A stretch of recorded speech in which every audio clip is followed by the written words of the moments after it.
Samson se détourna pour voir le cadavre du lion, et voici, il y avait dans le corps du lion un essaim d'abeilles et du miel. Juge 14:8.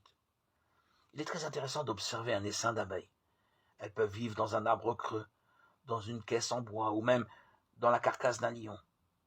Leur ville n'a pas de maire ni de directeur, il n'y a pas de conseil municipal ni de chef politique. Bien qu'il y ait une reine, elle ne dirige pas les affaires politiques ni la destinée de la ville. Et pourtant, dans tout le royaume de la nature, on trouve difficilement une communauté plus efficace. Les habitants sont tous pour un et un pour tous. Il existe une coopération et une unité d'action parfaite. Il n'y a pas de jalousie ni de dissension. Ils ne se battent pas entre eux, ils se battront cependant contre leur ennemi. Même l'homme ne doit pas ignorer leur colère. Leur système de répartition des tâches est le meilleur du monde. Chaque travailleuse connaît sa tâche précise. Elle l'accomplit sans qu'elle lui soit désignée ou qu'un ordre lui soit donné, car il n'y a pas de supérieur dans la cité des abeilles. Il n'y a aucun problème de chômage.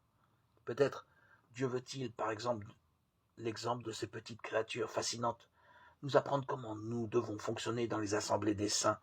Le témoignage du Seigneur sera brillant et dynamique s'il y a unité et coopération étroite entre les croyants.